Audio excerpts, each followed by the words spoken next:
Order बताओ temperature का क्या बन रहा था जल्दी से। सबसे सबसे लो टेम्परेचर कौन से पॉइंट पर है ABCD में से? ए पॉइंट। ए। उससे ज्यादा?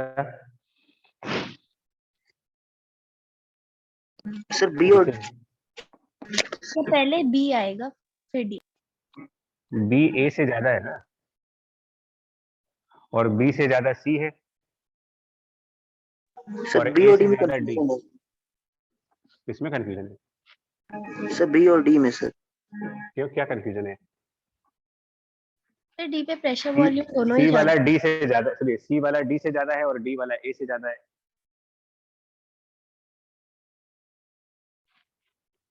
और सर सिमिलर है ना सर, टी सर डी और बी दोनों टीसी से कम है, और सर दोनों सर टीए से ज्यादा है। फिर इसमें ऐसे कह सकते हैं क्या कि डी पे प्रेशर और वॉल्यूम दोनों ही ज्यादा है, उसका टेम्परेचर भी ज्यादा हो जाएगा। हाँ बिल्कुल, बिल्कुल कह सकते हैं, बिल्कुल कह सकते हैं। डी, हाँ सर, हाँ ठीक ठीक। क्या क्या कह सकते हैं?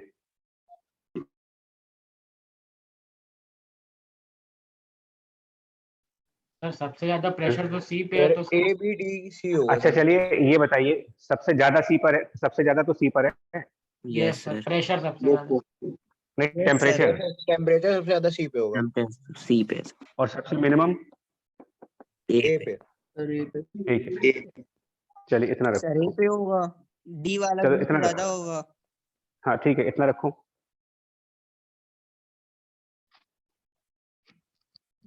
ठीक है, इतना रखिए, आपको दिक्कत नहीं है।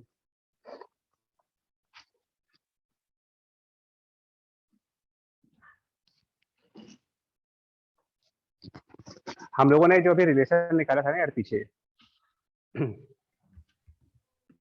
हम लोगों ने कोई से रिलेशन निकाला होगा पीछे, मतलब सबसे ज्यादा यहाँ पर सी पर है और सबसे ज्यादा सबसे ये ए पर है। Yes sir. इसमें कोई डाउट नहीं है। वो डेरिवेशन बच्चा तुमने कॉपी दोगे एक मंजरा में? वो सब गड़बड़ हो गया है। हमें एक रिलेशन चाहिए होगा ये वाला, ये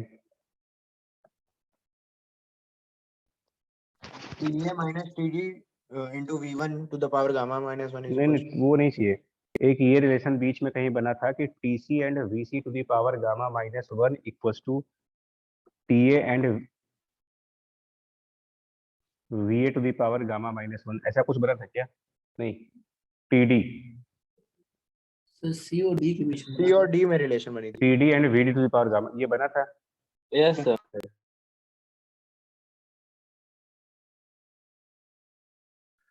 सब चौपट हो गया, जो चाहिए था सब बेकार हो गया।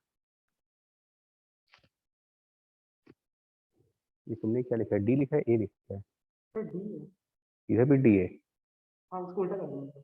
अच्छा यही रिलेशन पलटा है तुमने, और यहाँ तुमने ये ए है, और ये बी है। यस, ये सी है सर। अरे ये दोनों चल रहे हैं ऐसे, इसके मतलब ना ए रुको एक रुको, पर सही बताओ, फिर से देखते हो। तुम्हें बताना ये क्या लिखा तुमने? टीए और टीबी है ना ये, मतलब कि टीए और V1 to the power gamma minus 1 equal to TB and V2 to the power gamma minus 1, और तुमने दूसरा लिखा है TD V1 to the power gamma minus 1, और इधर लिखा है तुमने TC and V2 to the power, ये लिखा है ना तुमने? ठीक,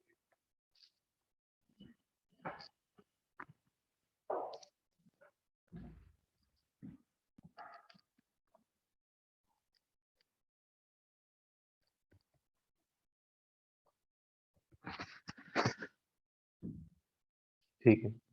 तो इससे हमको ये मिल जाएगा कि TA upon TB equals to TC upon TD and both are equals to V1 by V2 to the power gamma minus 1, ये मिल जाएगा। ये हम लोग बीच में डेरिवेशन कर रहे थे, वो इक्वेशन के बीच में यार, जरा देख लो इसको। Yes sir. ये ना वो सब जस्ट बेकार हो गया, लेकिन ये दोनों इक्वेशन बीच में कहीं लिखी हुई थी हमने। यस यस सर है सर। इससे ये बन रहा है, सुनो अब एक मिनट, और इससे इन सब से ये प्रूफ कर सकते हो कि T A by T C, T A by T सी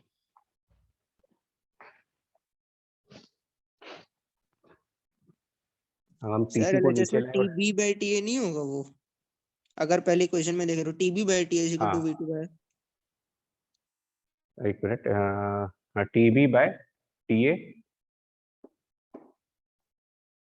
और यहाँ ये अब ठीक है, ये ठीक है, हाँ सर वो सही है सी डी वाला। ठीक है। जब वो V2 by V1 हो जाएगा अगर ऐसा तो। क्या? So, जो रेशियो है वो V2 by V1 की पावर गामा अगर one. TV by T one लिखते हैं तब क्या रेशियो बनेगा?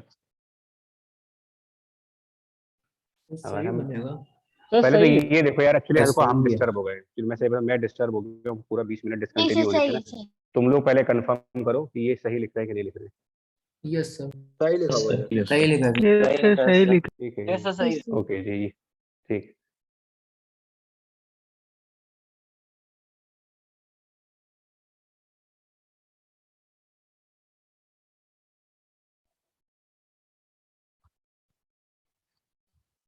मेरे कहने का मतलब ये है कि जब हम इसको टेम्परेचर्स के फॉर्म में लाएंगे ना यार, मतलब अगर हम चाहे कि इस रिलेशन को टेम्परेचर के फॉर्म में लेकर के आए, तो हम टेम्परेचर के फॉर्म में इस रिलेशन को ला सकते हैं। V2 बाई वी वन की जगह चाहे तो हम टेम्परेचर का भी फॉर्म ला सकते हैं। पॉइंट सिर्फ मेरा इतना समझाने का है कि अगर यहाँ पर टेम्परेचर वाला फॉर्म लाओगे, जैसे V1 बाई वी टू या V2 बाई वी वन जो भी है, इसको हटा दिया कर, उसको हटा करके टेम्परेचर वाली फॉर्म लाएं, तब भी हमारे भले ही यहाँ पर टेम्परेचर के टर्म्स आ जाएंगे, लेकिन यहाँ पर गामा का पावर बना रहेगा। वन जबकि माइनस कार्नोट गामा के होगा इसको। जो भी बनेगा, बट कार्नोट में क्या रहा था, कार्नोट में टेम्परेचर का रेशियो तो बन रहा था, बट उसकी पावर्स नहीं बननी कोई। Yes yes sir. मतलब एफिशिएंसी को टेम्परेचर के फॉर्म में भी लिखोगे ना, तो भी हमारे कार्नोट का और नॉन कार्नोट इंजन जो होंगे, मतलब एक कार्नोट और एक बिना कार्नोट वाले, दोनों के एफिशिएंसी को टेम्परेचर रेशियो के फॉर्म में लिखा जा सकता है, बट तब भी इधर गामा का टर्म आएगा, इसमें गामा का टर्म नहीं आएगा। कुल मिलाकर के ये है।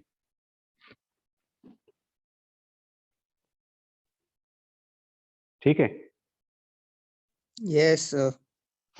Yes sir. राइट है। सर जैसे और भी ऐसे टाइप के इंजन होते होंगे जो जैसे यहाँ पे कार्नोट में टेम्परेचर पे रिलेशन है, ऑटो में वॉल्यूम में, तो प्रेशर पे भी रिलेशन वाला इंजन होगा, तो वो जैसे कौन सा है? एक मिनट को बता रहे हैं बच्चा, एक वो तुम्हारे बता रहे हैं। अब ये जिस पॉइंट की तरफ हम जाना चाह रहे हैं, अब एक बात सुनो, जैसे अगर हम यहाँ टेम्परेचर को हटा देते हैं मान लीजिए, तो एफिशिएंसी बराबर 1 minus V2 by we one की जगह हम लिख सकते हैं, V2 बाई वी वन की जगह पर हम लिख सकते हैं, V2 बाई वी वन की जगह हम लिख सकते हैं TA अपॉन TB, इसको हम TA बाई TB लिख सकते हैं, पूरी पावर गामा माइनस वन को लेकर के। हाँ यस सर, यस सर। या इसको हम लिख सकते हैं 1 minus TD by TD by TC। TC। अब जरा ध्यान से सुनते हैं यार, कार्नोट इंजन में जो एफिशिएंसी ऑफ कार्नोट इंजन है, उसका फॉर्मूला था 1 minus minimum temperature divided by the maximum temperature. T1 by T2 था, लेकिन T1 T2 मिनिमम और मैक्सिमम टेम्परेचर्स थे वो। यस सर, यहाँ पे 1 minus T maximum by T minimum नहीं नहीं होगा। रुको, अभी नहीं, अभी जल्दीबाजी ना करो, अभी जल्दीबाजी ना करिए। इस पूरे प्रोसेस का मैक्सिमम टेम्परेचर TC है, मान लेते हैं वो 600 केल्विन है। जस्ट फॉर एग्जांपल इसको 700 केल्विन मान लेते हैं, only for example, and this minimum temperature let it be 300 kelvin. सिर्फ मान लो आप 700 केल्विन है, 300 केल्विन है, ठीक है, कुछ समझाना है मेरे को। ऐसे में जो एफिशिएंसी ऑटो इंजन की बन रही है, एफिशिएंसी ऑफ ऑटो इंजन, वो आएगी 1 माइनस टेम्परेचर एट ए जो कि 300 है, और divided by temperature of B. B का टेम्परेचर सी से तो नीचे ही होगा ना, yes sir. Yes sir. C से तो नीचे होगा, तो ये होगा 300 divided by something less than 700, कितना होगा नहीं मालूम, बट समथिंग लेस देन 700 होगा ये। और वहीं पर अगर यही मिनिमम और मैक्सिमम टेम्परेचर हमने कार्नोट इंजन में लगाए होते, अगर यही मिनिमम मैक्सिमम टेम्परेचर को कार्नोट इंजन में यूज किया होता हमने, जितना मिनिमम और मैक्सिमम टेम्परेचर इस ऑटो इंजन में आ रहा है, अगर यही मिनिमम और मैक्सिमम टेम्परेचर का कार्नोट इंजन बनाते तो उसकी एफिशिएंसी आती 1 माइनस 300 डिवाइडेड बाय 700। ये दोनों बातें समझ में आई? Yes sir. कौन सा ज्यादा है इसमें से? Sir Carnot 300 upon something less than 700, suppose 600 मान लेते हैं, 700 से कम कोई वैल्यू मान लो, यस 600 सर, वो मान लो, 50% एफिशिएंट हो 50 आ जाएगा। 4/7 और ये एफिशिएंट हो जाएगा सर, 4/7 एफिशिएंसी आ जाएगी मतलब। तो ये ज्यादा आएगा कि ये ज्यादा आएगा ऑटो वाला? तो कार्नोट इंजन। कार्नोट ज्यादा आएगा। कार्नोट इंजन ज्यादा आएगा। और यही एक कार्नोट की थ्योरम है कि किसी भी दूसरे इंजन का जो मैक्सिमम मिनिमम टेम्परेचर है, किसी भी ऑर्डिनरी इंजन में जो मैक्सिमम और मिनिमम टेम्परेचर से अगर वही मैक्सिमम मिनिमम टेम्परेचर का कार्नोट इंजन बनाते आप, तो आप ज्यादा बेटर एफिशिएंसी पाते। इसको बोला गया है Carnot theorem. with the same maximum minimum temperature, Carnot engine will be more efficient than any other engine. Carnot engine will be more efficient than any other engine.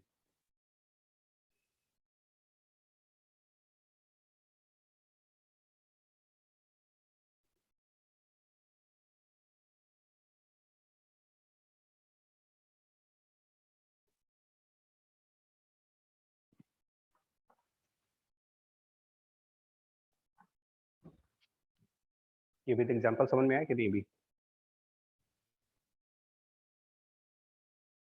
With example clear हुआ है कि जो Carnot theorem है वो क्या कहना चाहते हैं? Yes sir. कि किसी भी ऑर्डिनरी साइक्लिक प्रोसेस का जो मैक्सिमम मिनिमम टेम्परेचर आएगा, अगर उस टेम्परेचर को हमने कार्नोट में यूज किया होता तो हम ज्यादा एफिशिएंट होते।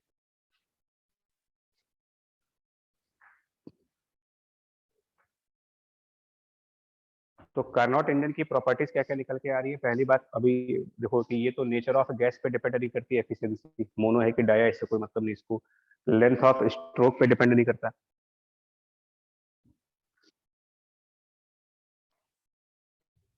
नेचर ऑफ गैस पे डिपेंड नहीं कर रहा है, लेंथ ऑफ स्ट्रोक पे डिपेंड नहीं कर रहा है, जबकि दूसरे इंजन जो है, और तीसरी बात कार्नोट इंजन सबसे ज्यादा एफिशिएंट है।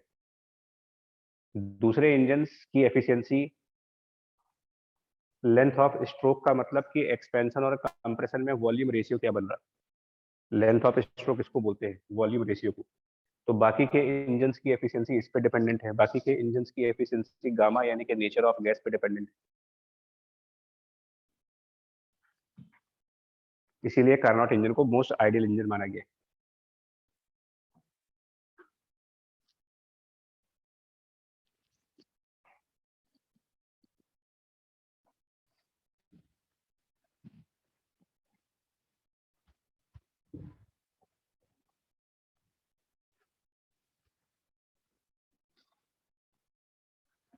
और इंजन के बाद दूसरा पार्ट आएगा इसमें, हीट पंप और रेफ्रिजरेटर्स का।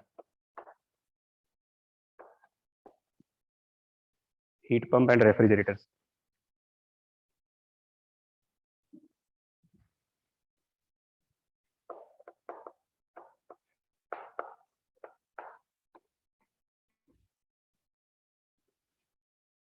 तो इनके बारे में भी एक स्टेटमेंट कहा गया था ना यार, कि जो हीट पंप या रेफ्रिजरेटर्स होते हैं, जो स्टेटमेंट दिया गया था क्लॉसियस वाला और प्लैंक वाला स्टेटमेंट, उसमें कहा गया था कि आप सर कोल्ड बॉडी से हीट लेके हॉट बॉडी में ट्रांसफर करते हैं। मतलब हाँ, कि अगर कोल्डर बॉडी से हीट निकालें और उसको हॉटर बॉडी में भेज दे, तो ये हमारी एक तरीके से ख्वाहिश है।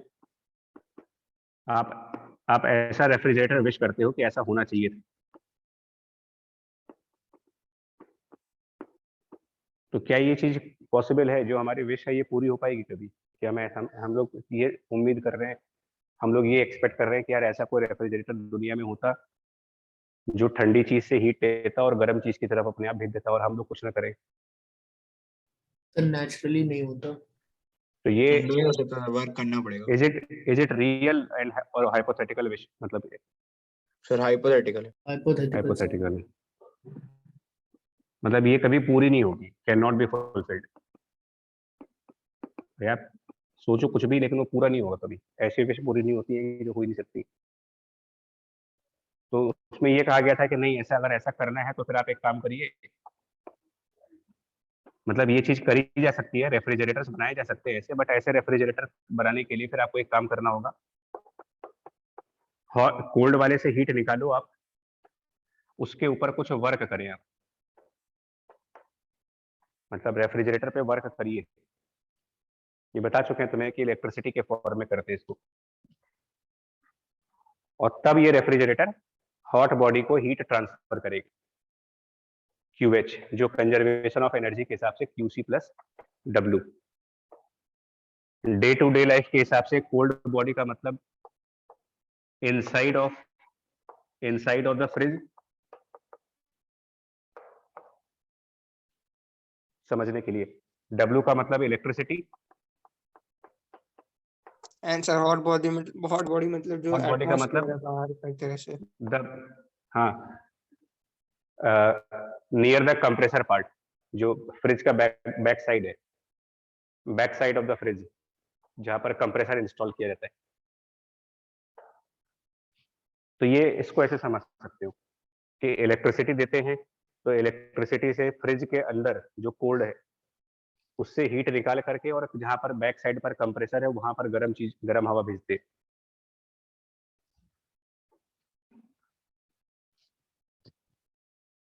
तो ये प्रैक्टिकल है, मतलब ये रियल है, और ये हमारा आइडियल थॉट था कि ऐसा होना चाहिए था दुनिया में, पर नहीं हो पाया। कुछ ख्वाहिशें अधूरी रह जाती है, जरूरी तो है नहीं कि सारी ख्वाहिशें पूरी हो जाए। Yes sir. हाँ, तो अधूरी ख्वाहिश थी, पूरी हुई, बट किसी की हेल्प से। और ऐसे में जो रेफ्रिजरेटर्स हैं इनके अंदर भी गैसेस होती है। देखिए इंजन में गैस आती है, इंजन में गैस आती है पेट्रोल और डीजल के बर्न होने से, और रेफ्रिजरेटर में तो वैसे ही अंदर गैस भरी जाती है। जो रेफ्रिजरेटर की वॉल्स होती हैं उनमें अंदर पाइप लगे होते हैं कॉपर के, और उन कॉपर पाइप में गैसेस भरी होती हैं। जैसे एसी अगर कभी आपके घरों में इंस्टॉल हो रहा हो, स्प्लिट एसी, तो कॉपर पाइप डाली जाती है, और कॉपर पाइप में ये कहते हैं कि गैस भरेंगे इसके अंदर हम लोग, जब तक वो गैस चलेगी तब तक एसी काम करेगा, जब गैस खत्म तो अपना ठंडा होना बंद हो जाता है। तो इसमें ऑलरेडी गैस होती है पहले से ही कोई गैस। इंजन्स में गैस क्रिएट करते हो फ्यूल को बर्न करके, और रेफ्रिजरेटर्स में गैस फिल कर दिए जाते हैं। जब हम नया रेफ्रिजरेटर खरीदते हैं तो पहले से ही गैस भरी होती है उसमें, और वो भी गैस एक साइक्लिक प्रोसेस पे जाती है। जो गैस होती है उसको भी अंदर अंदर फ्रिज के अंदर कहीं ना कहीं कोई साइक्लिक प्रोसेस लगाते हैं उसके अंदर, और उस बेसिस पर उस साइक्लिक प्रोसेस की एफिशिएंसी को मेजर करते हैं एक नए नाम से इसकी एफिशिएंसी मेजर होती है, जिसको कहते हैं कोएफिशिएंट ऑफ परफॉर्मेंस। एफिशिएंसी का दूसरा नाम है द कोएफिशिएंट ऑफ परफॉर्मेंस, और इसको डिफाइन किया गया है वर्क डन, सॉरी, इसको डिफाइन किया गया है जैसे QC, मतलब heat taken from the cold body upon this work done. ये definition for the coefficient of performance.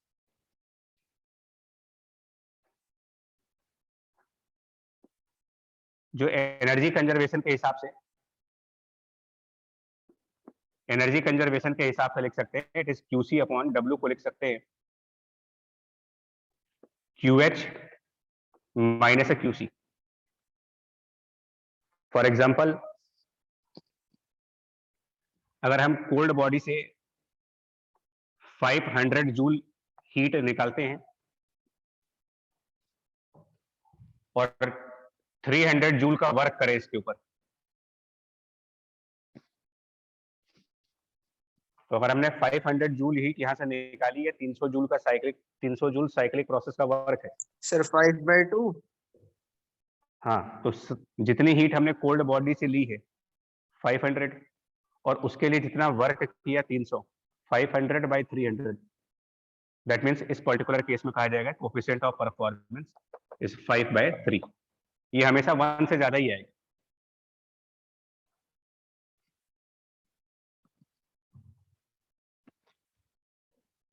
और अगर इसी को टेम्परेचर के फॉर्म में लिखेंगे, कोफिशिएंट ऑफ परफॉर्मेंस की वैल्यू को टेम्परेचर के फॉर्म में देखना चाहेंगे, तो अगर जो रेफ्रिजरेटर में गैस भरी गई है, अगर वो गैस कार्नोट साइकिल फॉलो करती हो, तो उस कंडीशन में, अगर वो गैस कार्नोट साइकिल फॉलो कर रही होगी, तो उस कंडीशन में इसी कोफिशिएंट ऑफ परफॉर्मेंस को टेम्परेचर से रिप्लेस किया जा सकता है, और QC की जगह लिखते हैं temperature of the cold upon temperature of hot minus temperature of the cold. But अगर वो कार्नोट नहीं है, तो फिर हमें डेरिवेशन करनी पड़ेगी, अगेन पूरी डेरिवेशन। कार्नोट के केस में केवल मतलब टेम्परेचर के फॉर्म में लिख सकते हैं। कार्नोट में क्या होता है कि कार्नोट में हीट और टेम्परेचर प्रोपोर्शन में होते हैं, क्योंकि कार्नोट साइकिल में आइसोथर्मल प्रोसेस लगती है। Yes sir. और आइसोथर्मल प्रोसेस में क्या होता है कि जो हीट का फॉर्मूला है वो है nRT ln V2/V1। Actually V2/V1 तो हम वो बोलेंगे, वॉल्यूम जो रेशियो होता है ना, वॉल्यूम रेशियो को लेंथ ऑफ स्ट्रोक कहा जाता है। तो कार्नोट में इसके ऊपर कोई चीज डिपेंड करती नहीं है। Yes sir. और हीट प्रोपोर्शनल टू टेम्परेचर कह सकते हो, तो जहां हीट है उसको टेम्परेचर से रिप्लेस करेंगे। यस। यही प्रॉपर्टी इंजन्स में समझा रहे थे। कार्नोट साइकिल का सबसे बड़ा फायदा ये होता है कि V2/V1 रेशियो एफिशिएंसी और परफॉर्मेंस डिसाइड करने में काम नहीं करता।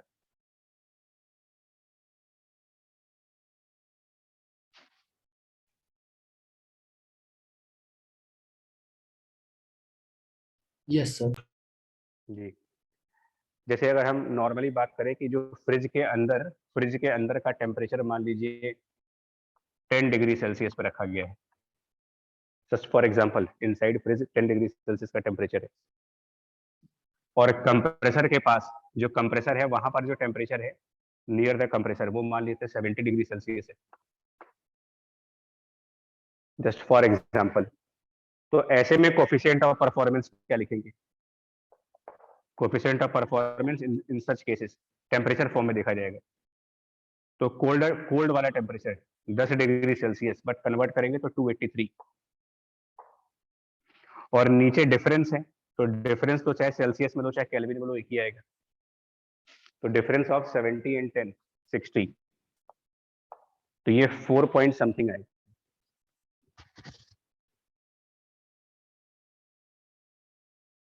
फोर 4.6 के आसपास पड़ा जाएगा। तो ये इसकी कोफिशिएंट ऑफ परफॉर्मेंस है। सर ये 1 से ज्यादा हो सकती है ना? हमेशा 1 से ज्यादा होगी। ये coefficient of performance refrigerator AC के ऊपर लगे हुए स्टार सिंबल्स होते हैं एक्चुअली, इसी के बेस पर स्टार रेटिंग दी जाती है कमर्शियल में। सर इसकी कोई रेंज होती है क्या? मैक्सिमम 5 स्टार तक बोला जाता है भाई। जो इलेक्ट्रिकल अप्लायंसेस हैं वो 5 स्टार रेटिंग तक जाते हैं। Yes sir. इससे स्कूलों में ग्रेडिंग होती है ना यार, अगर मान लो 80 से 85% स्कोर आएगा तो सपोज ग्रेड बी है, 85 से 90 आएगा तो आपके रिपोर्ट कार्ड पे ग्रेड B+ लिख देते हैं, 90 से 95 हुआ तो ग्रेड यस ए सर। हो गया। ऐसे तो एक क्या होता है कि पहले एक रेंज सेट कर देते हैं, उस रेंज में अगर कोई चीज आएगी तो उसका ग्रेड दे देते हैं। तो जैसे मान लो हमने सेट कर दिया कि कोफिशिएंट ऑफ परफॉर्मेंस 1 से लेकर के और 3 मान लेते हैं, जैसे एग्जांपल है मेरा कि 1 से 3 के बीच में अगर कोफिशिएंट ऑफ परफॉर्मेंस आएगी तो इसको हम सिंगल स्टार बोलेंगे। 3 से लेकर के 7 तक का अगर कोफिशिएंट ऑफ परफॉर्मेंस है तो 2 स्टार लगा देंगे इसके ऊपर। तो इस तरीके से रेंज बना करके स्टार रेटिंग दे दी जाती है उनको। आई बात समझ में? जैसे परसेंटेज और ग्रेडिंग सिस्टम है वैसे ये भी है।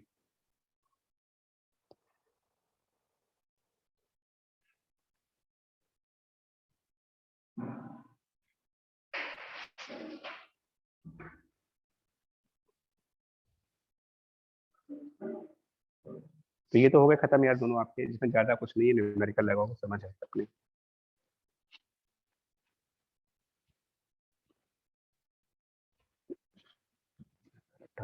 पूरा नहीं हुआ। एक काम करो, सुनो, यस सर। तुम लोग का वो बचा है ना main free path, yes yes पहले करा दे यार जरा, वो पहले करा दे। जो लोग डीपीएस वाले हैं वो उसी के लिए बैठे हैं।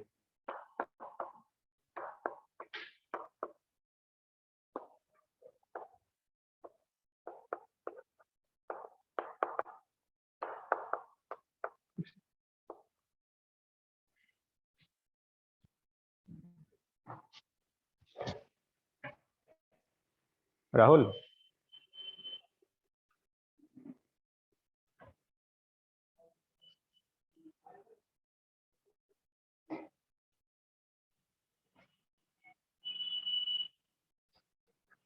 अभी हम करीब आधे घंटे पढ़ाएंगे ना, आप लोगों को होल्ड पर सारे चीजें देखेंगे।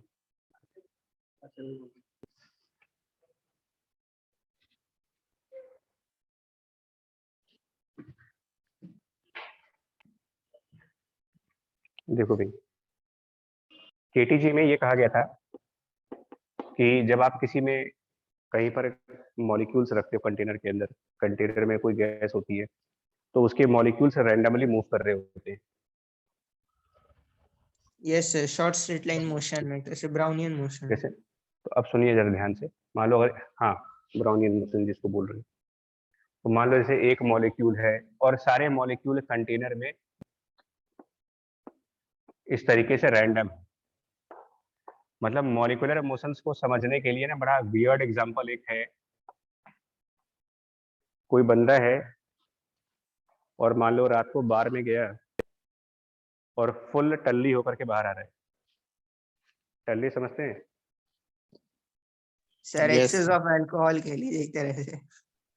पूरा टल्ली है, मतलब आप उसका अपने में कोई कंट्रोल नहीं है। अब वो रास्ते में कैसे चलेगा? सर थोड़ा हिल डुल के इधर उधर। और मान लो उसको एक ऐसे जंगल में भेज दिया जाए जहाँ खूब सारे पेड़ पौधे, यूकेलिप्टस के बड़े बड़े पेड़ भिड़ेगा लगे बहुत हुए, पेड़ से, हर पेड़ से घना भिड़ेगा। जंगल, बिल्कुल एकदम घना जंगल है। उस घने जंगल में एक टल्ली इंसान को भेज दो, वो भी रात के अंधेरे में, तो होगा क्या? वो उसको तो होश है नहीं कि हम कहाँ जा रहे हैं। थोड़ी देर चलेगा, किसी पेड़ से लड़ेगा, तो होश चला जाएगा। चला गया, फिर होश आएगा तो फिर उठेगा, फिर किसी दूसरी डायरेक्शन में भागेगा। यही तो रैंडम मोशन हुआ यार। Yes sir. तो मॉलिक्यूल भी टल्ली है, बिल्कुल ऐसे मान लीजिए। कोई एक मॉलिक्यूल चलना स्टार्ट हुआ, कुछ देर बड़े आराम से चला, वो आगे जाकर के पता चला किसी और एक मॉलिक्यूल से भिड़ गया। भिड़ने के बाद वो मॉलिक्यूल अपना होश खो बैठा, दोबारा उठा, किसी और डायरेक्शन में चला, किसी और से जाके भिड़ गया वो। और इस तरीके से बोलते हैं कि जो मॉलिक्यूल है वो पता नहीं कहाँ जा रहा है, उसको खुद को नहीं मालूम कि वो कहाँ जा रहा है। कभी इधर जाता है, कभी उधर जाता है, रास्ते में जिस जो मिलता है उससे टकरा जाता है, टकरा के इधर उधर भागता रहता है। इसी को ब्राउनियन मोशन कहते हैं। Yes sir. और दो कोलिजन के बीच में, बिटवीन टू कोलिजन्स, वो स्ट्रेट पाथ को रहेगा। ग्रेविटी का इफेक्ट मानते नहीं है इसमें, यस सर। ठीक। तो मीन फ्री पाथ आप किसको बोलते हैं? जैसे एक वही टल्ली वाला एग्जांपल फिर से, कि आप गए 10 कदम चले और 10 कदम चल करके फिर किसी चीज से आप भिड़ गए, फिर उठे, फिर मान लो 15 कदम चले, 15 कदम जाने के बाद फिर कहीं भिड़ गए, फिर उठे, अब की बार 25 कदम चलने के बाद भिड़ गए। तो जो नंबर ऑफ स्टेप्स आप चल रहे हो before making the next collision, वो नंबर ऑफ स्टेप्स कभी कम हो सकते हैं, कभी ज्यादा हो सकते हैं। Yes sir. जरा प्रैक्टिकल नॉलेज से सोच के देखो, मतलब चीजें कैसे याद कर सकते हैं बस प्रैक्टिकल नॉलेज से। चीजों को कैसे बिना फॉर्मूलों के भी पढ़ा जा सकता है। अगर किसी कंटेनर में सिर्फ एक मॉलिक्यूल है तो उसका कोलिजन कितना होगा, मतलब कितनी बार वो किसी और से कोलाइड करेगा? और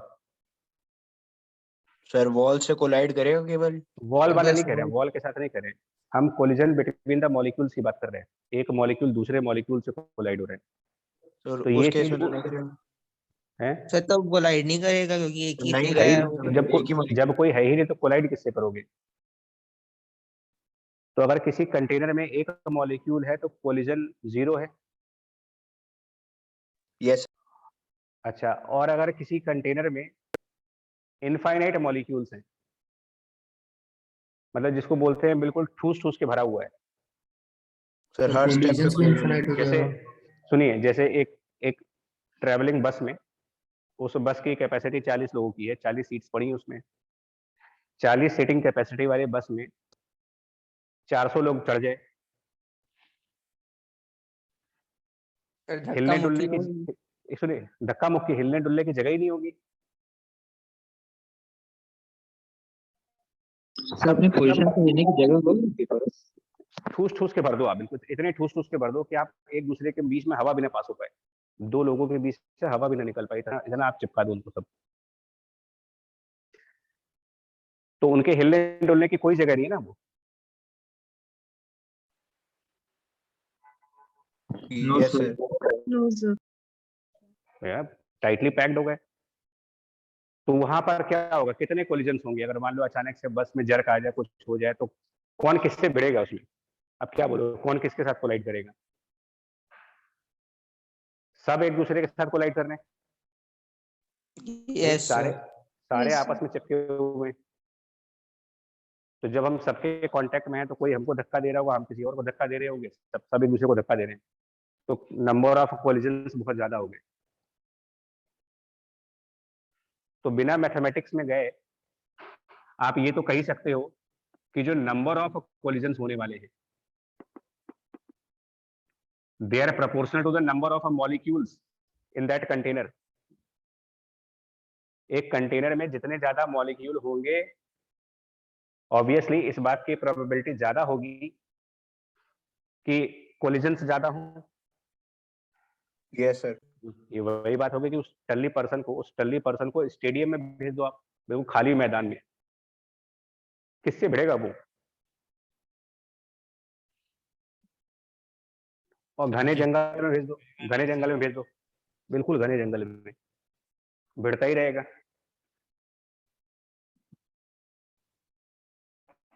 हुआ ना? ये बात समझ में आई कि नहीं आपको? Yes sir. yes, yes sir. So number of collisions are proportional to the number of a molecule in the container।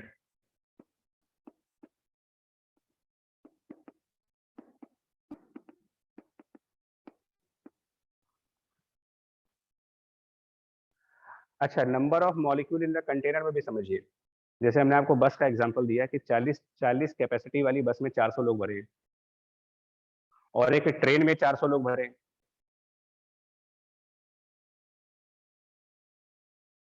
एक 5 सीटर कार में 8 लोग बैठ जाए, और एक 10 सीटर कार में 8 लोग बैठ जाए। सर तो मतलब खाली capacity नंबर पे ही भी इम्पोर्टेंट, depend है। सुनिए, खाली नंबर ही इम्पोर्टेंट है कि स्पेस भी इम्पोर्टेंट है? कितने स्पेस स्पेस भी में? इम्पोर्टेंट है। सर स्पेस में या कम स्पेस में ज्यादा लो। तो number of molecule in container per unit volume, ये इंपॉर्टेंट क्राइटेरिया हो ना हमारा। खाली ये कहते हैं कि 40 मॉलिक्यूल है, अब 40 मॉलिक्यूल बहुत बड़े कंटेनर में है तो वो इतने दूर दूर होंगे कि कोलिजन होगा ही नहीं उनका।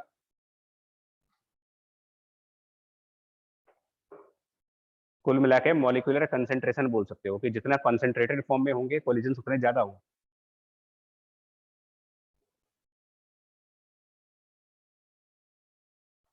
ठीक है, ये बात क्लियर हुई? Yes sir. यस अभी हमने कोई डेरिवेशन नहीं किया, बट इतना तो हम अपने कॉमन सेंस से भी सोच सकते हैं कि यार इस तरीके से कोलिजन डिपेंड कर रहा होगा, बिल्कुल अपने कॉमन सेंस से। और अपने कॉमन सेंस से हम एक और बात कह सकते हैं कि ये चीज टेम्परेचर पे भी डिपेंड कर रही होगी। Yes sir. क्यों? Temperature kinetic energy of the temperature बढ़ाने पे काइनेटिक एनर्जी बढ़ जाएगी, तो वो जब ज्यादा तेज बिल्कुल। से लेंगे तो ज्यादा तेज से चलेगा। वैसे सोचो, बिल्कुल वैसे सोचिए, टेम्परेचर 0 केल्विन है, 0 केल्विन पर मॉलिक्यूल फ्रीज हो जाते हैं। यस 0 तो केल्विन ना पर के बराबर मॉलिक्यूल मोशन करेंगे या फ्री, जरा सा। मॉलिक्यूल फ्रीज हो गया। फ्रीज होने का मतलब जैसे आपको कोई स्टैचू बोल दे, तो जैसे ही कोई स्टैचू बोलता है बिल्कुल जैसे थे वैसे खड़े हो जाते हैं। अब आपके अंदर कोई हिलना डुलना बंद हो जाता है सब। तो 0 केल्विन मतलब मॉलिक्यूल स्टैचू बन चुके हैं। स्टैचू बनने का मतलब वो कुछ नहीं कर पाएंगे, चलेंगे ही नहीं। जब चलेंगे नहीं तो लड़ेंगे कहाँ से? लेकिन जब 0 केल्विन से ऊपर बढ़ोगे तो कुछ स्पीड आएगी, स्पीड आएगी तो चलोगे, चलोगे तो कोलिजन होगा। यानी सीधी सी बात है, this is also proportional to temperature. Yes sir. ये ओनली ऑन एप्टीट्यूड बेस बोल रहा हूं मैं आपसे। अब रही बात इसके मैथमेटिकल डेरिवेशन की, कि चलो मैथमेटिकली इसको साबित कर ले कि लॉ मैथ के हिसाब से कैसे होगा ये। तो देखिए, रियल मॉडल अलग है। रियल मॉडल में क्या होता है कि सिर्फ जैसे हमने कोई एक स्पेसिफिक मॉलिक्यूल लिया, मान लो हमने कहा कि ये एक स्पेसिफिक मॉलिक्यूल है, तो क्या खाली पूरे कंटेनर में यही चल रहा है और बाकी सारे मॉलिक्यूल बिल्कुल रेस्ट पे हैं? No sir. No no sir. ऐसा तो है नहीं, सारे मॉलिक्यूल चल रहे हैं। ये तो वैसा हुआ जैसे सड़क पर ट्रैफिक चल रहा है। ऐसा तो है नहीं कि सिर्फ मेरी कार चल रही है बाकी सारी कारें रुकी हुई हैं और मैं जा जाके सबको एक्सीडेंट कर रहा हूँ।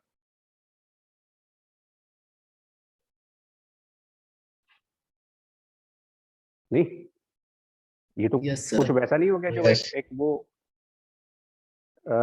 फन गेम में जो कार वाले होते हैं, जो कौन सा ट्रैक बोलते हैं उसको बेगे, जिसमें यस सर, रबर टाइप बहुत की ट्रैक, ऊपर से लगी होती है टायर से भिड़ते हैं एक दूसरे को जैसे टाइप में। नाम उसका वो बड़ा क्या नाम था उसका, जो है हाँ बम्पर सर, कार वाले। Bumper car. तो ये तो वैसा ही हो गया कि एक ट्रैक है, उस पर 4-5 बम्पर कारें हैं, सब एक दूसरे से भिड़ रहे, लेकिन चोट किसी को नहीं लग रही।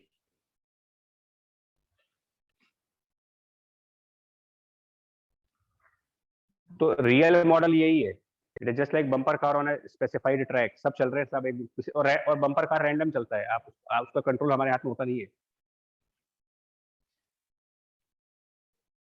तो ऐसे में मॉडल को सिंप्लीफाई करना पड़ेगा हमें। ये सब एक दूसरे के साथ भिड़ रहे हैं, ये भी चल रहा है, ये भी चल रहा है, ये भी चल रहा है, लेकिन जब सब चलेंगे और सब भिड़ेंगे तो उस चीज को हम जस्टिफाई, मतलब उस चीज को मैथमेटिकली सॉल्व नहीं कर पाएंगे। तो काइनेमेटिक्स में हमें इसका एक सोल्यूशन दिया जाता है कि जब दो ऑब्जेक्ट्स चल रहे हों और आप उसमें से किसी एक ऑब्जेक्ट को स्टेशनरी मानना चाहो तो कर सकते हो, दूसरे ऑब्जेक्ट की एब्सोल्यूट वेलोसिटी हटा करके सर रिलेटिव वेलोसिटी कंसीडर कर लें। रिलेटिव वेलोसिटी मान लेंगे। अच्छा, अब उसके बाद सुनिए,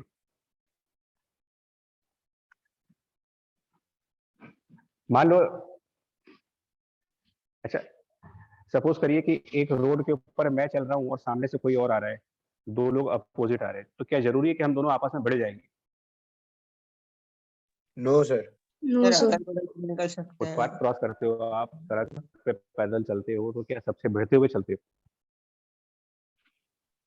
क्यों नहीं भिड़ते आप? जैसे आप चल रहे हो और बगल से कोई और आ रहा है अपोजिट साइड से, तो आप और वो भिड़ते क्यों नहीं हो? डायरेक्शन बदल देते हैं। और कभी कभी क्या होता है कि, सुनिए, कभी कभी क्या होता है, कम जगह होती है तो हम ऐसे ऐसे ऐसे करके जब निकलने की कोशिश करते हो, पता लगा कंधा उससे लड़ जाता है, लड़ाई झगड़े चालू हो जाते हैं।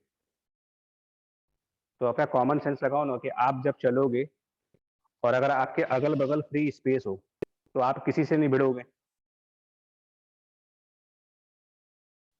Yes, sir. और ये सारे मॉलिक्यूल स्फीयर्स हैं। तो जैसे एक स्फीयर है, मान लो एक मॉलिक्यूल हमारा स्फीयर है जिसका उसका उसका रेडियस आर है, एक मॉलिक्यूल जिसकी रेडियस आर है, ये चल रहा है कहीं रास्ते में कहीं जा रहा है, एक स्फीयर एक रास्ते में चल, जैसे हमने 2 पर्सन्स की बात की है, उन पर्सन्स को स्फीयर मान लो, 2 स्फीयर जा रहे हैं, अगर वो दोनों स्फीयर एक दूसरे को टच ही नहीं करेंगे, क्या कोई कोलिजन होगी उनके बीच में? No sir. नहीं नो होगी। सर। भाई सड़क पे 2 इंसान कब कोलाइड करेंगे? जब उनकी बॉडीज टच करें। ऐसा तो हो नहीं सकता कि हमारी बॉडी दूसरे की बॉडी को टच ना करे और हमने उसको टक्कर मार दी, ये कैसे हो सकता है? तो एक मॉलिक्यूल चलते समय अगर किसी दूसरे मॉलिक्यूल को टच कर जाएगा तभी तो कोलिजन माना जाएगा इसमें, तभी तो कहोगे कि ये 2 मॉलिक्यूल कोलाइड हुए।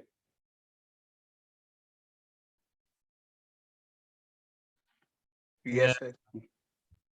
यानी कि कंडीशंस क्या हुई? 2 मॉलिक्यूल्स, क्योंकि मॉलिक्यूल को हम रिजिड स्फीयर मान रहे हैं, तो 2 मॉलिक्यूल तभी कोलाइड कर सकते हैं जब सेंटर टू सेंटर डिस्टेंस कितना हो?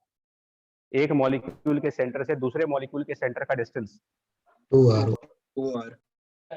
यानी कि डायमीटर हो एक तरीके से।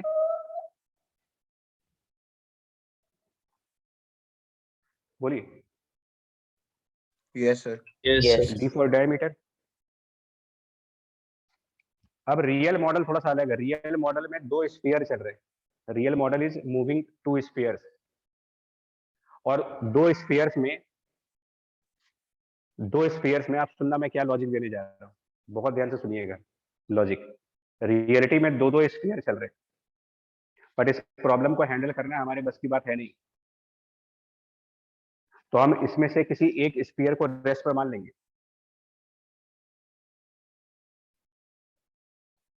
और जिस स्फीयर को हम रेस्ट पर मानेंगे उसका पूरा मास कंसंट्रेट करके एक पार्टिकल मान लीजिए। मतलब रियलिटी में there are 2 spheres which are moving in a container, but simplification में क्या कर रहे हैं, हम एक मॉलिक्यूल को चलता हुआ मानेंगे और बाकी के मॉलिक्यूल को रुका हुआ मान लीजिए। One moving others are stationary. और जिनको हम स्टेशनरी मानेंगे उनको स्फीयर मानने की बजाय अगर हम पार्टिकल मान लें, और ऐसा पार्टिकल जो उनके सेंटर ऑफ मास पे हो,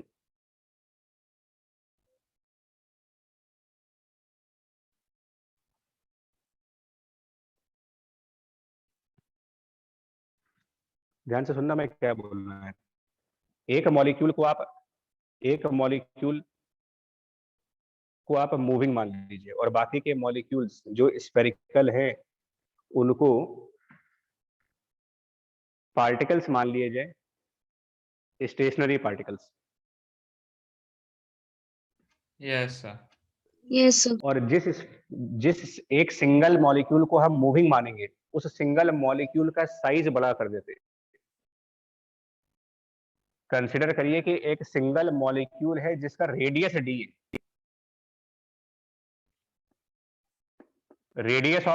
radius of a single molecule is d,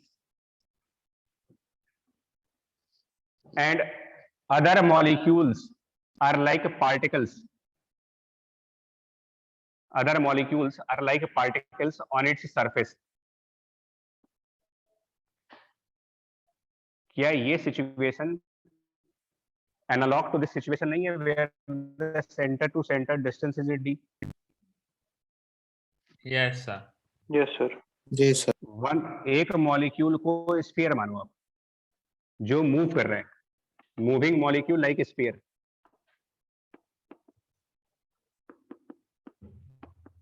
and stationary molecules, जो हमारे स्टेशनरी मॉलिक्यूल्स हैं उनको हम एज पार्टिकल्स मान लें, एज पॉइंट मासेस मान लें।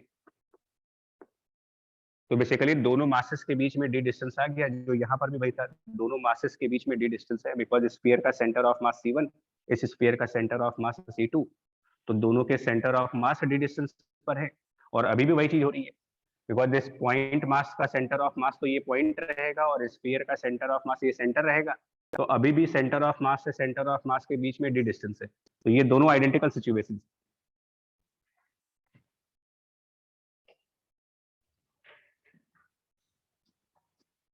बोलिए, इतना सही हो तो बताएं आगे। Yes sir. Yes sir. जी आप बताओ। अब जरा इमेजिन करो कि अगर हम एक फुटबॉल लेकर के, अपने हाथ में एक फुटबॉल पकड़ ले और फुटबॉल लेकर के दौड़े, स्ट्रेट लाइन मोशन करे, एक बॉल अपने हाथ में रखें बड़ी सी, एरोबिक वाली रख लो, जिम वाली बॉल रख लो, फुटबॉल रख लो, खूब बड़ी सी एक बॉल अपने हाथ में पकड़िए और लेके दौड़े, स्ट्रेट लाइन में दौड़े, तो उस बॉल के स्ट्रेट लाइन में चलने पर हम कितना एरिया क्रॉस करके आगे बढ़ रहे होंगे?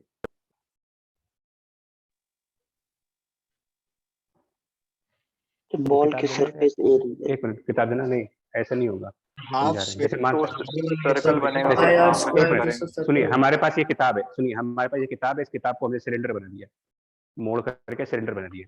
हम ये सिलेंडर ले करके, ऐसे एक हाथ में सिलेंडर ले करके और दौड़े स्ट्रेट लाइन में, तो अगर हमारा सिलेंडर स्ट्रेट लाइन में चलेगा तो ये जिस स्पेस को, जिस हवा को काटता हुआ आगे बढ़ेगा, ऑब्वियसली एयर को कट करके आगे बढ़ेगा ये, तो उस एयर का क्रॉस सेक्शन क्या बनेगा? जिस एयर को आप आगे कट सर उसका करके जो प्रोजेक्शन होगा, प्रोजेक्शन जो होगा, जो इस सिलेंडर की डायमीटर बनेगी ऊपर और इसकी जो लेंथ बनेगी। यस नहीं सर। है समझ में? आगे हाँ सर, जो मतलब प्रोजेक्शन ही मतलब हो आगे गया वाला जो हाफ होगा एयर सर उससे फुटबॉल एयर भाई जैसे सर्कुलर एक प्रोजेक्शन। मिनट, ये ग्लास लेकर के अगर हम आगे बढ़े ऐसे, ये ग्लास बिल्कुल सीधा आगे बढ़ाऊं, स्ट्रेट, बिल्कुल स्ट्रेट, तो इधर वाली साइड बिल्कुल एक्सट्रीम ये वाली साइड और एक्सट्रीम ये वाली साइड, ये दोनों साइड्स को मैं ऐसे पकड़ लेता हूँ, ऐसे पैरेलल, और अब आगे बढ़ रहा हूँ, तो एक तरीके से मेरा क्रॉस सेक्शन क्या बनेगा? इसकी जो डायमीटर होगी और इसकी जो लेंथ बनेगी। Yes sir. ऐसे तो होगा यार। ऐसे ही अगर हमारा ये मॉलिक्यूल v स्पीड से मान लो एक लाइन में चले और स्फीयर है, तो अगर एक स्फेरिकल बॉडी सीधी आगे लेके चलोगे तो जो वो स्पेस कवर करेगा, वो एक तरीके का सिलिंड्रिकल स्पेस बनेगा। जिस सिलेंडर का डायमीटर कितना होगा, अगर हम एक स्फेरिकल बॉडी को स्ट्रेट पाथ पर v स्पीड पर लेके चले तो आप एक सिलिंड्रिकल स्पेस क्रॉस करोगे, और उस सिलिंड्रिकल स्पेस का वॉल्यूम कितना बनेगा in a time of t seconds, अगर मान ले, क्योंकि t सेकंड्स में ये v इंटू टी डिस्टेंस आगे आ जाएगा।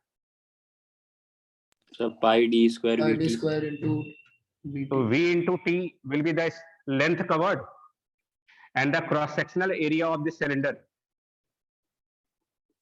यानी सर्किल का एरिया वो होगा पाई इंटू रेडियस का स्क्वायर, रेडियस इज d, होगा ये? बोलिए। Yes, sir. Yes sir. मतलब ये मॉलिक्यूल इतना स्पेस कवर करेगा, और अगर इस स्पेस यानी वॉल्यूम को, इस स्पेस यानी कि वॉल्यूम को इस वॉल्यूम में present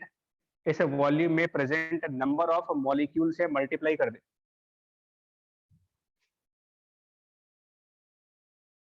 capital N total number of molecule and capital V total volume, total number of a molecule divided by total volume, total molecule by total volume, it gives me number of molecules present in the unit volume, and when multiplied by this space we get how many molecules, how many particles are inside the cylinder, और जो particle cylinder के अंदर होंगे ये sphere उनसे collide करेगा, वो सभी पार्टिकल्स जो इस सिलेंडर के बाहर प्रेजेंट है, क्या ये स्फीयर इनको भी टच करेगा? नहीं सर, वो No, बगल sir. से नो सर। तो यही तो नंबर ऑफ कोलिजन हुए। सर ये n यही बाई हुआ v number वाला of- टर्म बता दीजिए एक बार। कैपिटल एन टोटल मॉलिक्यूल है यस और कैपिटल वी टोटल वॉल्यूम है, तो एन बाई वी का मतलब हो गया कि एक यूनिट वॉल्यूम में कितने मॉलिक्यूल प्रेजेंट है। Okay sir, okay sir. तो एक स्फीयर को जब बिल्कुल सीधा लेके आगे बढ़ोगे तो वो एक सिलेंड्रिकल स्पेस से जाएगा। जितना वो सिलेंड्रिकल स्पेस कवर कर रहा है उस वॉल्यूम को अगर मल्टीप्लाई कर दिया जाए number of molecule per unit volume के साथ, क्या हमें ये मिल जाएगा कि वो कितने मॉलिक्यूल्स हैं जो सिलेंडर के अंदर प्रेजेंट हैं? Yes, sir. है ना, बताओ। Yes yes sir. और इनसे कोलिजन होगी। Yes, Yes, sir. होगी। Yes sir. यस अब उल्टा इमेजिन करते हैं। देखो लास्ट पॉइंट बता, वो दो किताब एक कॉपी दो कॉपी। आप इमेजिन करो कि एक सिलेंडर है, जस्ट इमेजिन करिए कि एक सिलेंडर है हमारे पास में, और इस सिलेंडर का जो ये एरिया है, इतने साइज की एक बॉल इसके अंदर जा रही है। तो सिलेंडर के अंदर जितने भी डस्ट पार्टिकल्स होंगे या बाकी जितने भी पार्टिकल्स होंगे, अगर एक बॉल जिसकी साइज सिलेंडर के इस साइज से मैच करती हो, वो बॉल इसके अंदर जा रही है सीधी, तो क्या वो बॉल अंदर प्रेजेंट सारे पार्टिकल से भिड़ेगा नहीं, कोलाइड नहीं करेगा वो? Yes sir. Yes, sir. बढ़ेगा। बाहर वालों से नहीं करेगा। Yes, sir. तो ये हमारे लिए बेसिकली ये हो गया number of collisions in time t। Sir यहाँ पे number of capital and total number of molecule है, टोटल नंबर ऑफ पूरा मॉलिक्यूल मतलब ये तक कंटेनर में पूरा। पूरे कंटेनर में, क्योंकि ये डेंसिटी हुई ना एक तरीके से, वो तो कॉमन रहे, कहीं भी निकाल लो। पूरे कंटेनर के मॉलिक्यूल अपॉन पूरे कंटेनर का वॉल्यूम।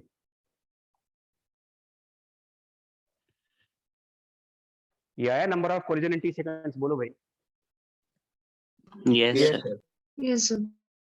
तो एक सेकंड में कितने कोलिजन हुए हमारे? Sir number of how many collisions in 1 second? v by n, मतलब जो ये फॉर्मूला उसका उल्टा कर देंगे भाई, कोलिजन फ्रीक्वेंसी हो जाएगी। उसी को कोलिजन फ्रीक्वेंसी बोलते हैं, इसका रेसिप्रोकल।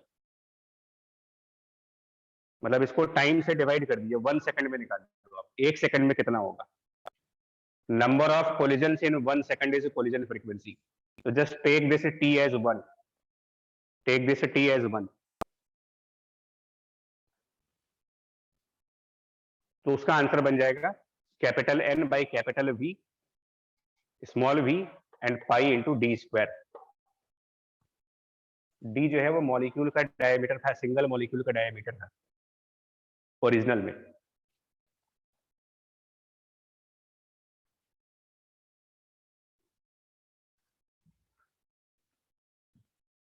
और ये जो v है ये क्या चीज है? जो v देख रहे हो वो क्या है? सर जो Velocity. स्पीड थी मॉलिक्यूल क्या की, molecule relative velocity. Velocity. Relative velocity. Yes sir. Relative velocity. वो कैसे निकालोगे? दो मॉलिक्यूल के बीच रिलेटिव वेलोसिटी निकालेंगे कैसे?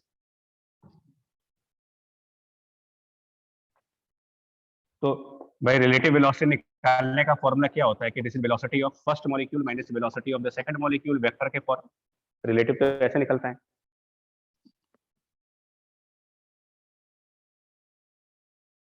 बोलो। Yes, sir. Yes sir. Yes sir. Yes और ये होता है root of v1 square plus v2 square minus 2v1 v2 cos theta. यस थीटा दोनों वेक्टर के बीच का एंगल है।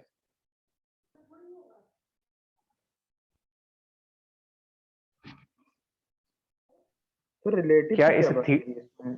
क्योंकि ये सारे जो आपने particles बाकी के मॉलिक्यूल स्टेशनरी मॉलिक्यूल मान के नहीं सॉल्व कर रहे हो यहाँ पर?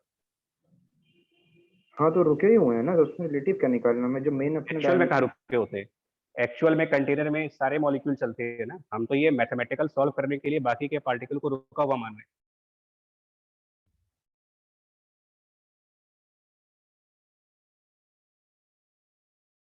ओके हम तो यही तो मान के चल रहे हैं कि खाली एक स्फीयर चल रहा है और बाकी मॉलिक्यूल पार्टिकल्स के फॉर्म में कहीं ना कहीं रुके हुए हैं, और एक स्फीयर चल रहा है, वो जा जाके सारे पार्टिकल्स को टच कर रहा है। यस तो थीटा की क्या वैल्यू रखी जाएगी? दो मॉलिक्यूलर मोशन से रैंडम है, उनका कोई स्पेसिफाइड डायरेक्शन है ही नहीं। Yes sir. तो किसको पता कौन मॉलिक्यूल कहाँ जा रहा है?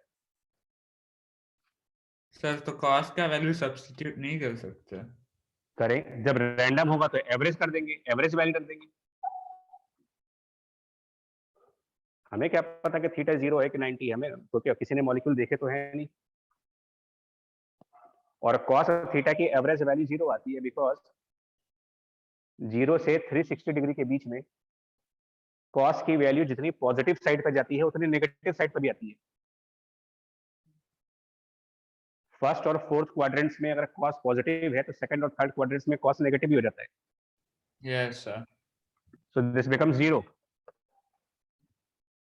और V1 V2 दो अलग अलग मॉलिक्यूल्स के लिए सेम मान लेंगे, अगर तो वो इसको भी V मान लें और इसको भी V मान लें तो एक्चुअली ये V√2 होगा।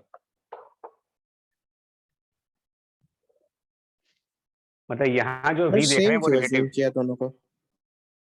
अब ये भी अलग अलग है ना भाई, मॉलिक्यूल सेम स्पीड पे चलते नहीं है। मैक्सवेल ने तो क्या कहा था कि हर मॉलिक्यूल अलग स्पीड पे चल रहा है, तो हम V1 V2 को भी सेम नहीं मान सकते, लेकिन हम क्या करेंगे, यहाँ पर एवरेज स्पीड यूज कर लेंगे।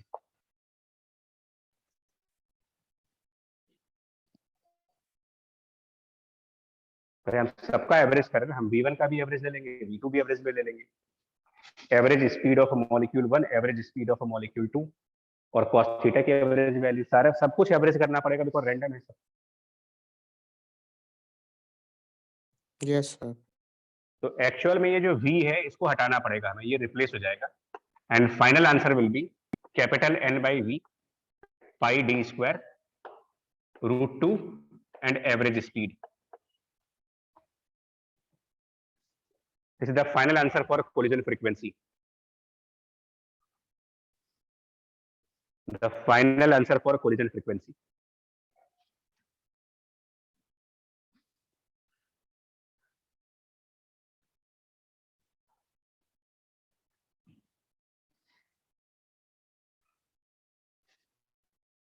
और ये एवरेज स्पीड वही है जो हम थर्मोडायनेमिक्स में मैक्सवेल के लॉ में पढ़ते थे, ये आरएमएस नहीं है। सर 2RT/m वाला। सर 8 Average by वाला। 8RT/5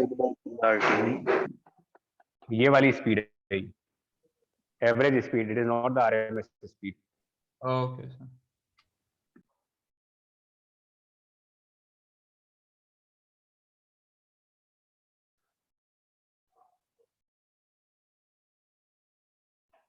तो ये किन चीजों पर डिपेंड कर रहा है एक तरीके से देखा जाए तो? किसी थर्मोडायनेमिक प्रोसेस में जाओगे तो बदलने वाली चीजें क्या होती है? थर्मोडायनेमिक प्रोसेस में प्रेशर बदलता है, वॉल्यूम बदलता है, टेम्परेचर बदलता है। टेम्परेचर पर डिपेंड कर। यहाँ नीचे वॉल्यूम है, यानी कि अगर हम थर्मोडायनेमिक प्रोसेस के पॉइंट ऑफ व्यू से कहें तो आप कह सकते हैं कि collision frequency is proportional to root of temperature divided by the volume, जो हमने पहले ही एक्सपेक्ट कर दिया था आपसे, मैथ्स में एंटर करने से पहले बता दिया था कि टेम्परेचर और वॉल्यूम पर किस तरीके से डिपेंड करेगा ये। Collision frequency in a thermodynamic process proportional to root T/V. Important for numerical. Collision frequency in a thermodynamic process proportional to root T/V. तो अगर प्रोसेस आइसोथर्मल है तो it is only proportional to 1/V because T is constant. अगर process isochoric है then it is proportional to root T।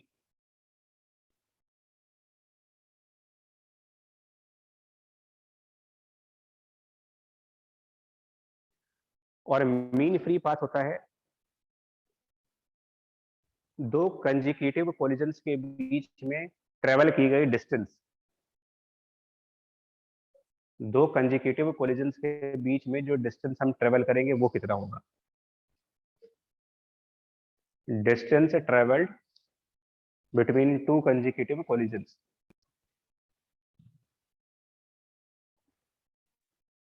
तो ये collision की frequency है, मतलब 1 सेकंड में इतनी बार कोलाइड कर रहे हैं। तो दो कोलिजन्स के बीच का जो टाइम इंटरवल होगा, time interval between the two collision, इसका रेसिप्रोकल। तो इसका रेसिप्रोकल हो जाएगा v/√2 कैपिटल N पाई d square into v average. इसको एक तरीके से टाइम इंटरवल बोल सकते हो दो कोलिजन्स के बीच। और इसको अगर हम मॉलिक्यूल की स्पीड से मल्टीप्लाई कर दें, मॉलिक्यूल की स्पीड से मल्टीप्लाई कर दें अगर इस चीज को, तो क्या मिल जाएगा हमें? Distance travelled by molecule between the two collisions. इसी को मीन फ्री पाथ कहा गया है, L बार से डिनोट करते हैं इसको। मीन फ्री पाथ की डेफिनेशन वापस से बोल दीजिए सर। फ्री पाथ ऐसा पाथ जो फ्री है, मतलब कि जितना डिस्टेंस, जैसे एक कोलिजन हो गया तो अगले कोलिजन से पहले जितना डिस्टेंस हम ट्रेवल कर सकते हैं उसको मीन फ्री पाथ कह रहे हैं। Distance travelled between successive collisions.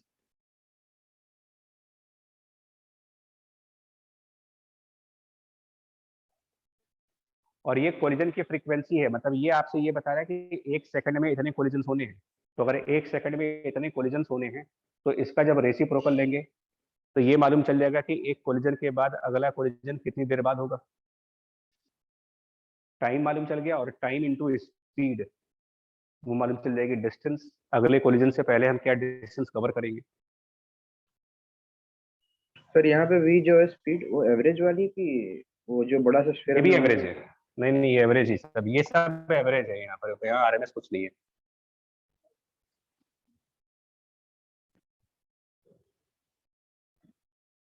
तो ये कैंसिल हो जाएगा बेसिकली। तो मीन फ्री पाथ किस पे डिपेंड कर रहा है, किस चीज के ऊपर डिपेंड कर रहा है mean free path? Sir volume पे और डायमीटर नंबर ऑफ पे। मॉलिक्यूल्स पर भाई तो डायमीटर कहाँ बदलता है? एक प्रोसेस में डायमीटर थोड़ी बदल दोगे, मॉलिक्यूल का साइज कैसे बदल दोगे? नंबर भी कैसे बदलोगे? नंबर कैसे बदलोगे? एक बार 5 मोल की गैस ले आए तो प्रोसेस में मोल थोड़ी बदलते हैं।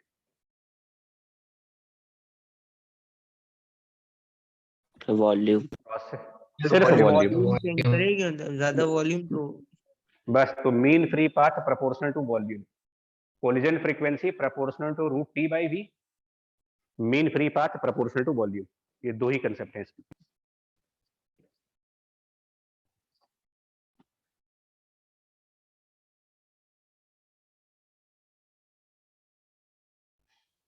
हमसे तो तुम लोगों ने डेरिवेशन करवा भी लिया है, कोई करवाता करते कहाँ है लोग? लेकिन आप बताओ किनके स्कूल में ये डेराइव करके दिया है लोगों ने?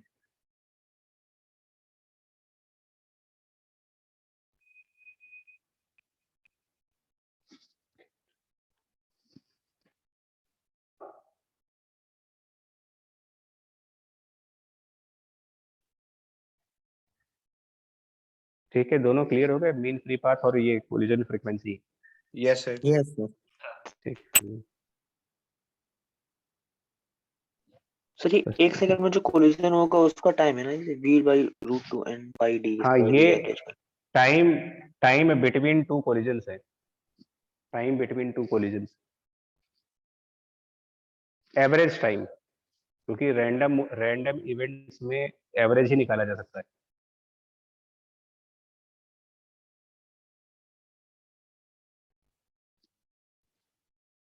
Yes sir. ठीक है, हो गया आपका पूरा कंप्लीट भाई। सेंटर वाले बैचेस में एक टॉपिक बचा है लेकिन अब वो कराएंगे नहीं, एंट्रोपी बचा है, वो बाद में कभी होगा, क्योंकि एंट्रोपी मेरे ख्याल से सीबीएसई के सिलेबस में नहीं है।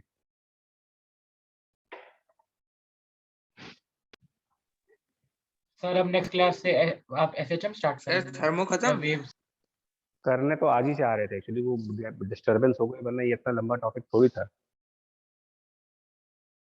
स्टार्ट तो मैं एसएचएम ही करना था आज, लेकिन वो नेट इश्यू हो गया, वरना सर पहले का सेकंड प्रोग्राम क्लास लेंगे क्या? नहीं, पहले प्लान ये चल रहा था अभी कि अपने अपने 1 घंटे में ये खत्म हो जाता, उसके बाद ये प्लान था कि ब्रेक दे करके हेब्रास सर वाली क्लास ले लेते और एसएचएम स्टार्ट हो जाता है। ले लीजिए सर। हेमराज सर से मना कर देते, वो आगे पढ़ा देते, क्योंकि उनका सिलेबस हो चुका है। तो ले लीजिए। सर अभी भी ले सकते हैं सर, हम ले टाइम लीजिए। हो गया, मूड खराब हो चुका है इससे, मेरा फ्लो टूट गया ना पूरा। सर ब्रेक दे दीजिए, ले लीजिए सर क्लास। सर एसएचएम पढ़ने का बहुत मन है सर, करा। Yes sir. चलो फिलहाल अभी तो इतना ही रखो यार।